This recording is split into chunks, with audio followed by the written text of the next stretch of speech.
Kami ini patriot olahraga, mengabdi berkarya untuk nusa bangsa dalam meraih cita-cita. Om Swastiastu, selamat pagi Pak Guru ucapkan untuk siswa kelas 9. Salam olahraga. Tak lupa juga Pak Guru sampaikan ke kalian, tetap lakukan protokol kesehatan dan jangan lupa budayakan pola hidup bersih dan sehat ya. Kesempatan kali ini Pak Guru akan menjelaskan sedikit tentang materi atletik, di mana atletik ini dalam bahasa Yunani yang berarti athlon atau athlon, yang di dalam bahasa Yunani tersebut berarti pertandingan atau perjuangan. Kemudian pada abad ke-6 sebelum Masehi, atletik ini dipopulerkan oleh orang Yunani itu yang bernama Isus dan Herodotus. Kemudian atletik ini sebenarnya sudah ada atau sudah muncul sebelum orang Yunani tersebut mempopulerkan, di mana pada kehidupan primitif atletik ini adalah dijadikan suatu teknik di dalam manusia untuk bertahan hidup. Misalnya seperti jalan, lari, lompat, dan lempar. Di dalam berburu, teknik-teknik tersebut sangat dibutuhkan. Nah, maka dari itu atletik ini memang sebenarnya sudah ada sebelum bangsa Yunani mempopulerkan atletik tersebut.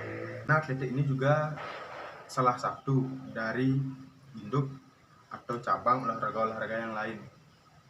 Ya, cabang-cabang olahraga yang lain seperti sepak bola, bola voli, bola basket dan lain sebagainya itu berakar atau bersumber dari teknik-teknik atletik. Ya, kemudian pada 1917 terbentuklah organisasi atletik pada masa penjajahan Belanda. Pada masa pemerintahan Hindia Belanda itu berdiri suatu organisasi atletik di Hindia Belanda yang disebut dengan NIAU, di mana NIAU ini adalah Netherlands Indicius Athletic Unie, ya, berdiri pada tahun 1917. Kemudian setelah perkembangan mulai Indonesia merdeka pada 3 September 1950 itu berdiri organisasi atletik di negara Indonesia, di mana organisasi tersebut disebut dengan PASI atau kepanjangan dari Persatuan Atletik Seluruh Indonesia. Nah, sekarang berkembang sampai seperti saat ini. Kemudian itu sejarah singkat yang bisa Pak Guru jelaskan sedikit tentang sejarah perkembangan atletik. Kemudian Pak Guru lanjut, di dalam atletik itu ada beberapa cabang yang diperlombakan. Yang pertama ada cabang lari, kemudian ada cabang jalan, yang ketiga ada cabang lempar, yang keempat ada cabang lompat.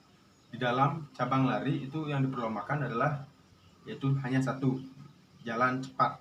Kemudian pada cabang yang kedua, cabang lari, ada banyak yang diperlombakan di dalam cabang lari. Yang pertama adalah lari jarak pendek.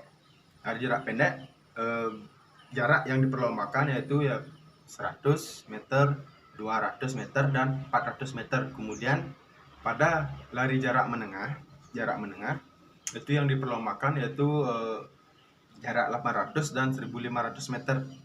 Kemudian di cabang lari yang ketiga yaitu lari jarak jauh. Lari jarak jauh, jarak yang diperlombakan 3000 meter, 5000 meter, 10.000 meter atau biasa disebut dengan 10K.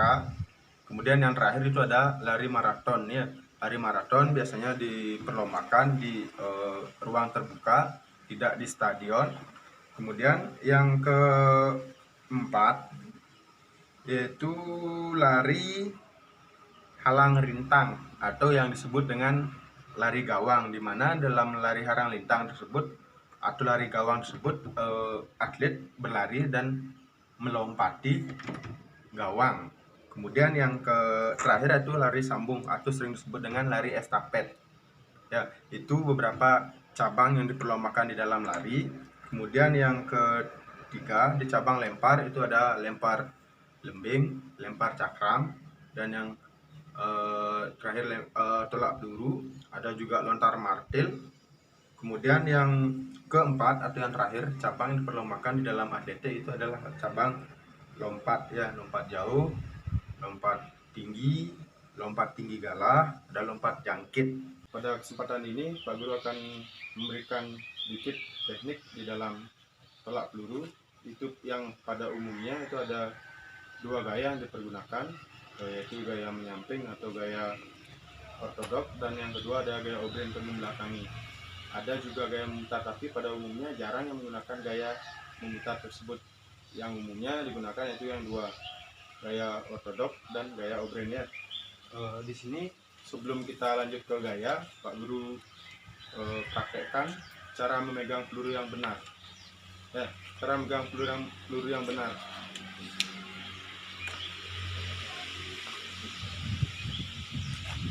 Ya, bisa dilihat peluru tidak menyentuh pada telapak tangan, artinya peluru berada di atas telapak tangan, kemudian jari-jari dibuka. Nah, pada jari kelingking itu berfungsi sebagai pada jari kelingking posisinya seperti ini, berfungsi untuk menekan peluru biar tidak keluar dari jari-jari tersebut. Kemudian untuk gerakannya usahakan peluru selalu menempel pada leher ya, usahakan jangan sampai terlepas dari leher, karena jika terlepas dari leher tolakan tidak akan maksimal. Jadi tolakan itu akan berubah menjadi lemparan dia jadinya. Terus untuk gaya obrén, gaya ortodok, Pak Guru contohkan dulu tekniknya. Lihat ya.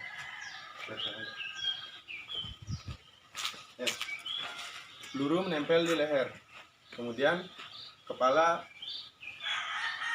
agak ditekuk ke samping. Nah, posisinya seperti ini. Tangan lurus, pandangan ke depan ya. Kemudian tangan yang lagi satunya berada di depan. Ini berfungsi untuk menjaga keseimbangan. Nanti ya, bisa dilihat ini gaya ortodok atau gaya menyamping. Lihat